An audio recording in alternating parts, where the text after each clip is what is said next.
All right, so I got a quick update on the Durasill. I got some more parts that are gonna help me sort of clean things up and get me out of the beta testing stage.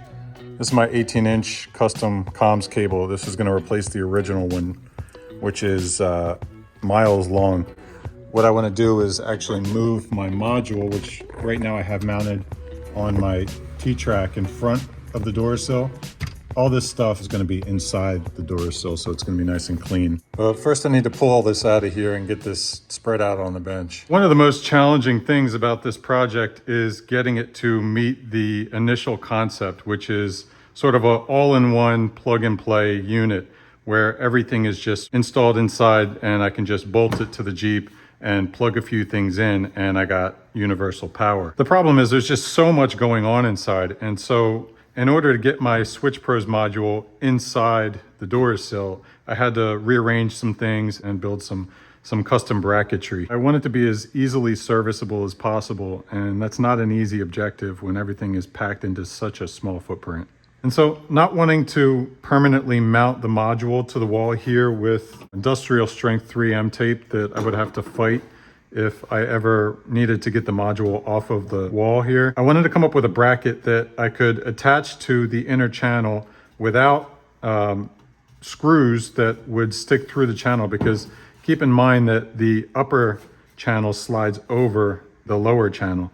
So this surface has to be completely flat and smooth for the upper channel to slide over. So obviously no screws, at least no conventional screws. And I think this material is kind of too thin for countersunk screws. I had this rectangular aluminum tubing in my scrap bin.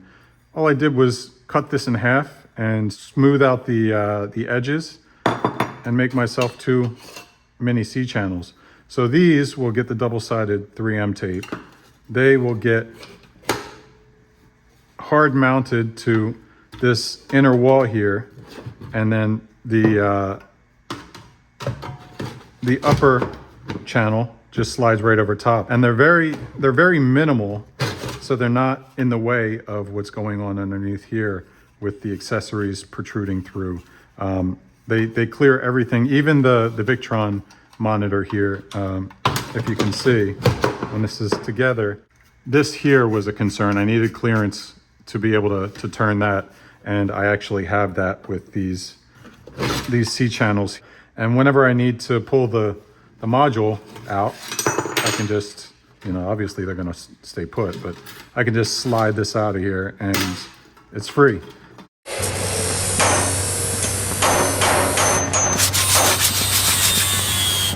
That's it. That's my mounting bracket. Nice and smooth on the outside, no screws. So the module can slide right down in there, and see, it works.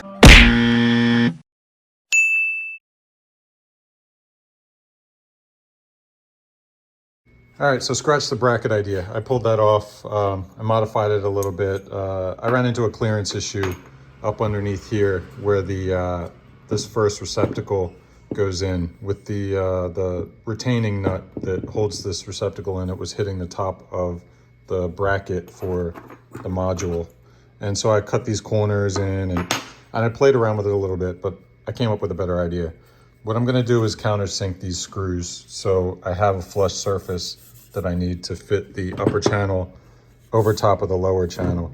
The way I'm gonna do that is I made this sort of press where I have just a thick washer with a nut attached to it. I just put some double-sided tape on there, and I drilled the holes for the mounting screws for the module.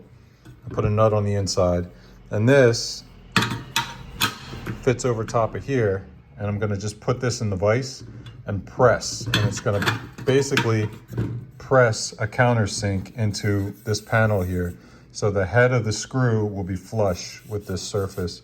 The screws are basically just gonna be going in the opposite direction. Instead of going through the front into a whatever surface on the back, the screws will go through this surface here and then screw into the module and hold the module to the wall. What I did was thread the module holes. I think that's gonna be a lot more compact and I'll have more space on the inside of the tray. So I'm gonna give this a shot and See how it goes.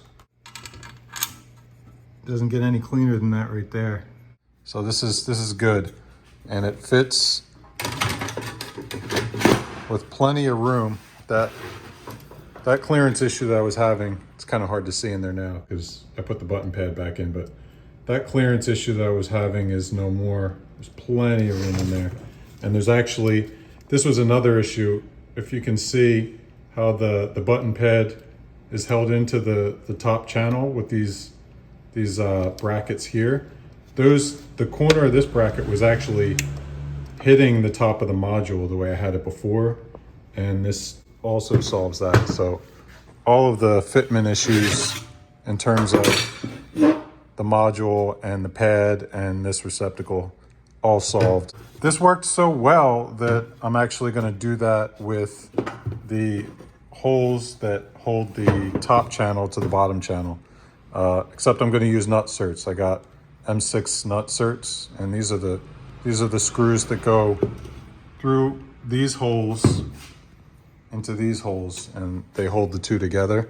What I'm going to do is put the nut certs in the inner channel, and then press them so the outer lip of the nut cert is flush with the surface here.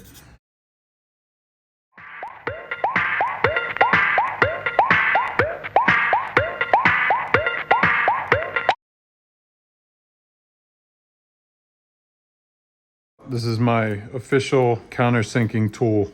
The way this works is, get this off of here.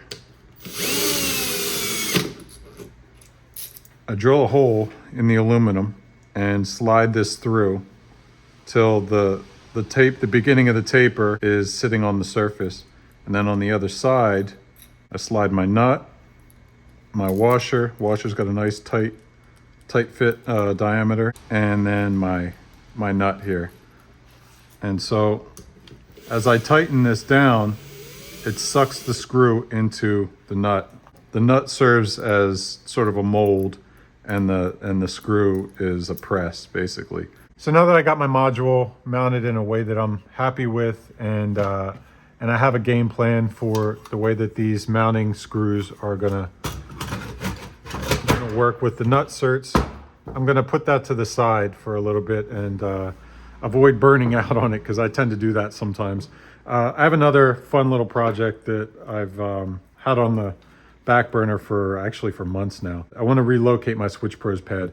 Up until now, I've had it on my center console up in front of my shifter, which I never really liked because it's just an awkward place for it. What I've always wanted to do is have it up on the dash, and my toggle bezel is actually the perfect place for it. So I took the bezel out this afternoon and took all that stuff out. On the side note, these cigarette lighters, these factory cigarette lighters, are a son of a bitch to get out. If you ever have to mess with these, you don't need to buy the tool. It just takes a little bit of patience and a tiny flathead screwdriver.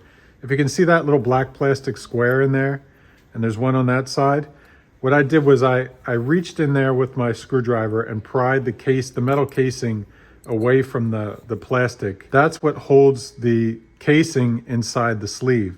So once you get the casing out of the sleeve, then you can get the sleeve out of the bezel. And my best advice would be to then toss it in the garbage. Once I got my cigarette sockets and my toggles out, I took a good look at this, and my initial idea was to mount my pad so it was flush with this surface here, so it would look really uniform, and if you didn't really know what you were looking for, it would almost look factory, and that's sort of the kind of look that I like. But if I countersink this to the point where it's flush with this surface here, I'm actually going to be blocking these buttons. I'm not going to be able to see them because of the way that the bezel overhangs. So what I'm going to do is sink it down incrementally until I come to a point where I'm starting to almost block the indicator lights here. But that's the game plan for this evening. I got my Dremel here. I got my little metal cutoff wheel that's seen better days, but this should still do the job.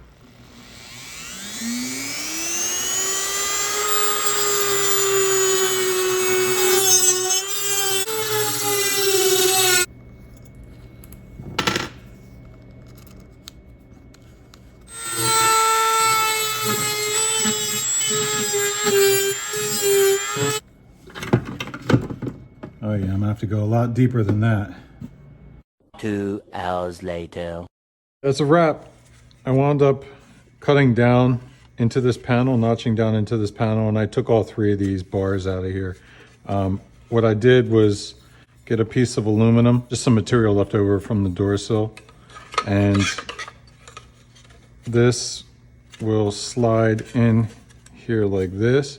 I haven't decided on whether I want to epoxy it in here or maybe put a couple screws here. You're not going to be able to see them when all is said and done, but so the panel, come on, get in there. The panel sits on here like this, and I'll drill a couple holes, 1, 2.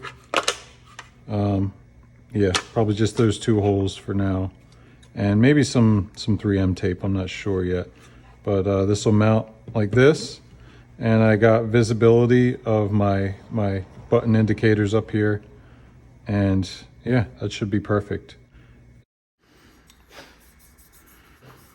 Pretty much dry, a little tacky. Let's see how this looks.